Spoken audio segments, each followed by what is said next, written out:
Welcome to the place that I talk about comics. It's pretty poorly branded right now. Maybe we'll arrive at a real name. Maybe we'll arrive at a logo. And it's hit the like and subscribe, etc., etc. Today is going to be pretty loose, and that's just because I'm waiting for the floor to dry. I have a malcontent dog next to me that wonders why he can't roam the house at the moment.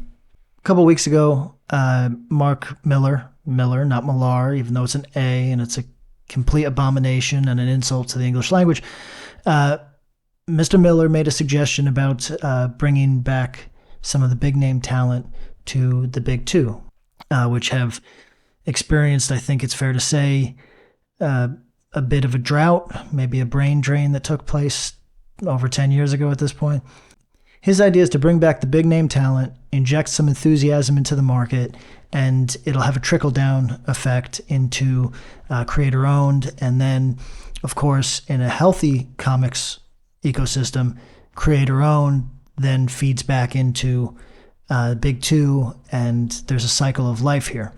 Included in his idea was an incentive program where creators who sell above a certain amount are entitled to a better split. That made sense. The only issue I took with anything he said was that it's not happening. That's the only part I didn't vibe with, was the part where it just never occurs because the companies refuse to do this. So otherwise, smart idea, smart guy, thinking about the economics of comics in a real actionable way. We're just not going to see any action on that, and that's the bottom line. But it got some friends and I talking about what it would take to actually get people back into stores. I thought maybe we could go down the list here and leave a comment if you think I'm correct or if you think I'm off base. I just ask that you don't let your affections for any creator's work cloud your vision here, okay? Because all the people I'm going to name have great careers, great work behind them. I'm not trying to disparage anybody if I say that they couldn't move units in 2023. It's or 2024 as it will be. It's an exceedingly hard thing to do no matter who you are. So who was Millar talking about? His era? What does that mean? Bendis, Jeff Johns? Bendis is still a very big name, but he kind of washed out at DC, or at least it didn't go as hard as it was expected, which is tantamount to the same thing. And I say this with total respect because it's just sometimes a wrong fit. It's not a reflection on his abilities or even the editor's choices. It just, sometimes you don't know until you know, and it didn't go. It's true that he had probably overstayed his welcome at Marvel, and it was time to move on, but when it didn't go, maybe it shaved a little bit off of his ability to really impact the market, right? Maybe they could dress up his return, but they really tried that at DC. They actually advertised a creator, not a thing that happens very often, and it just did not go. So I can't see Bendis being the savior there. Jeff Johns is a monster, a real powerhouse creator, but I think he priced himself out of DC, and when he went to creator-owned, I think it actually kind of hurt him a little bit. His audience just wants to see him doing a long run on a marquee book. Would he move books if he came back? Yes, he would. The kind of sales that Millar is talking about, I don't think so, or at least not soon. Maybe if he's gone for another few years, maybe it could hit when he comes back, maybe because people will be thirsting for him. At the moment, I don't see it. Who else do we got? Grant Morrison. Morrison is a big name, no doubt. However, he's pursued his muse in a way that I don't think necessarily has helped his stature. When he did his Green Lantern book, which was one of the more interesting titles on the shelves at that time, I think that it in some way confirmed for a lot of Morrison haters a thing that they'd always thought, which is this guy's up his own ass. There's no meat and potatoes in this meal. Could you put Morrison on something that would matter? Let's say you put Johns on Avengers, because we're going to swap creators and companies here to really mix it up. Even though I'm not sure that's really the avenue that we would take, I think people kind of want the creators that they're familiar with on these books that they associate them with. But let's say Morrison does what? Going back to X-Men would feel retrograde. Maybe he does Avengers. Could work. It's got to be one or the other. If he does anything smaller than that, I think even if he went to something like Captain America, it wouldn't have the impact that I think Millar is talking about here. So maybe if he took on one of the marquee team books, maybe you get some pop out of that.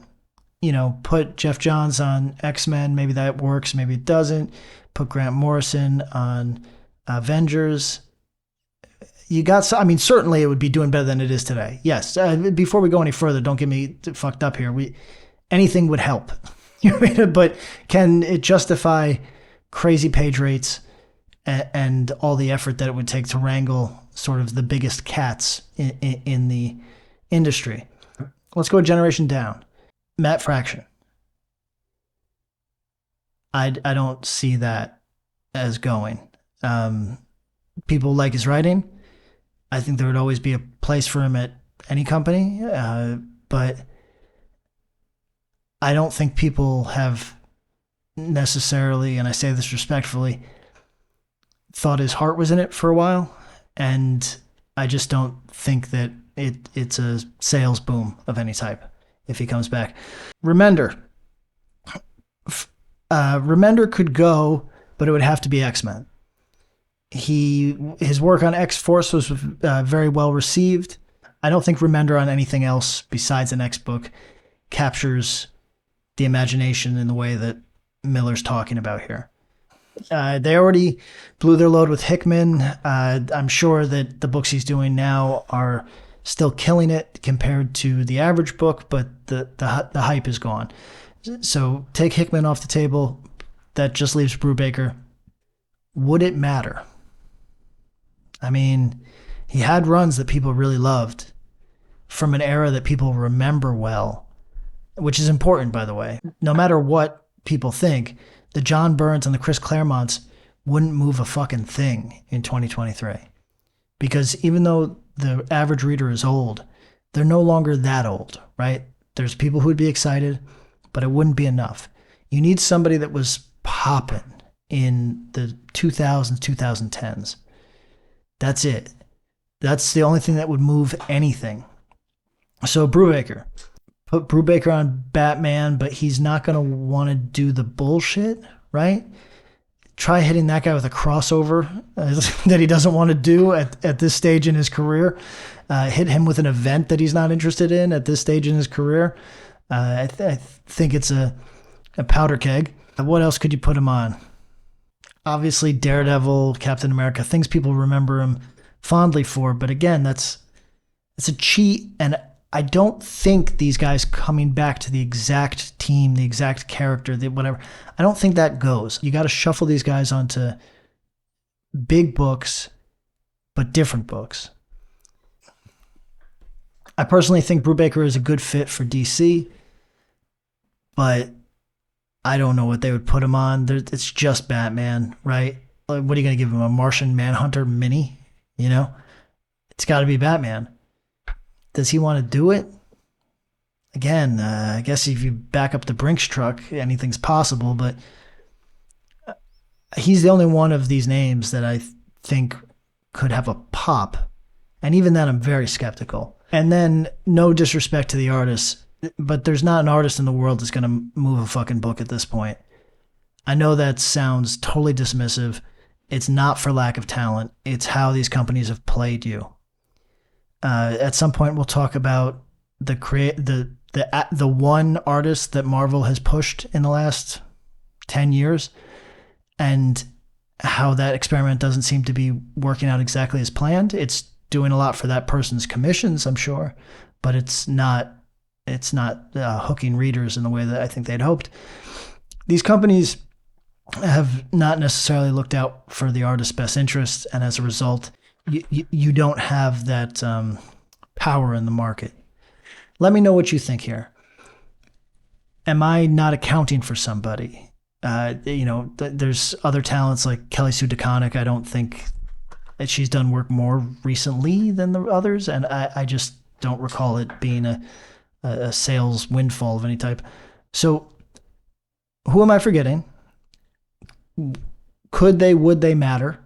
The big two have squandered their talent for 20 years now. Squandered. I would have to assume they assumed that there would always be another super talent coming down the pike. And then that well ran dry, and now we're in a situation where established creators have no draw and there are no up-and-comers. It's bleak, but tell me if I'm wrong. Happy to see it in the comments. Hit subscribe, and thank you for being with me.